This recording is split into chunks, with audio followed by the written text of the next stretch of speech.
Guys, in this video, I am gonna tell you what really happened tactically in the Copa del Rey semi-final first leg played at Atlético Madrid's home ground. Atlético Madrid dismantled Barcelona in a 4-0 victory.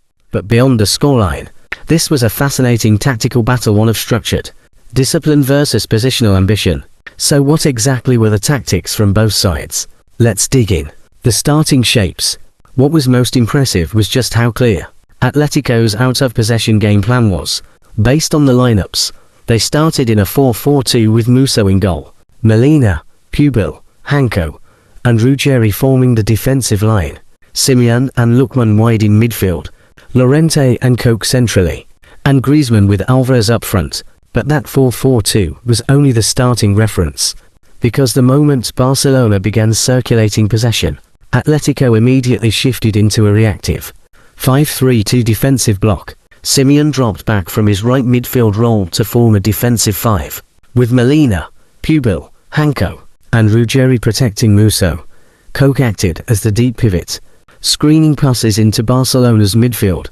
Llorente and Lookman tucked inside, narrowing the shape to force play wide and limit Barcelona's central progression. Now, Barcelona's build-up structure under Hansi was fascinating in its own right. Starting with Garcia in goal, the backline featured Count, Cubarsí, Garcia, and Baldi. Ahead of them, De Jong and Casado operated as a double pivot, with Olmo, Torres, Yamal, and Lopez forming the attacking unit.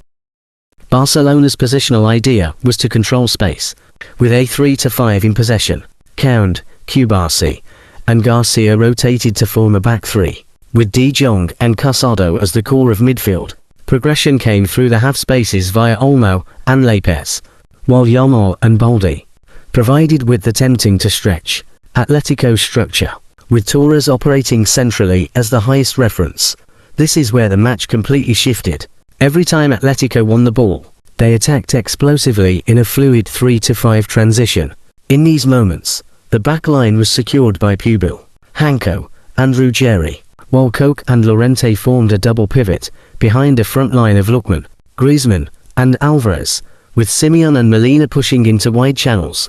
Griezmann acted as the link between midfield and attack, often dropping between the lines to receive, while Alvarez targeted the space between Cubarsí and counter-channel Barcelona's high line left exposed. Barcelona's rest defense after losing possession was the critical weakness, with both Baldi and Yamal extremely high, and the midfield advanced. Losing the ball left Count, Cubarsí, and Garcia covering large amounts of space. Atletico targeted this ruthlessly. Direct vertical passes were played into Llorente's runs behind Baldi. Griezmann received between the lines, and Alvarez exploited channels in behind the defense. These transitions created the 4 goals. Even as Atletico sat in their deep mid-block, they were far from comfortable.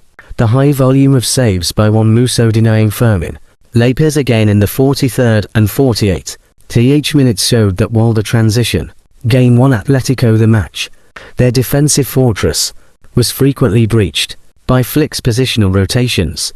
Without Musso's exceptional individual performance, Atletico's reactive approach could have easily conceded 2 or 3 goals. So when we zoom out, this game wasn't just about possession dominance.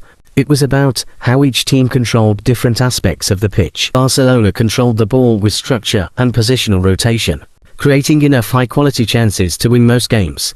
Atletico controlled the game's momentum through disciplined defensive organization and rapid vertical transitions, but relied heavily on their goalkeeper to bail out the moments where they're.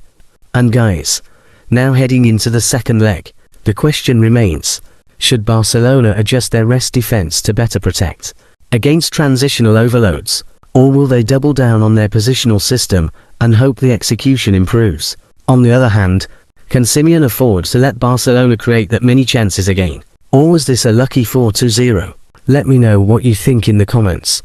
Don't forget to like and subscribe for more tactical breakdowns. I'll see you in the next one.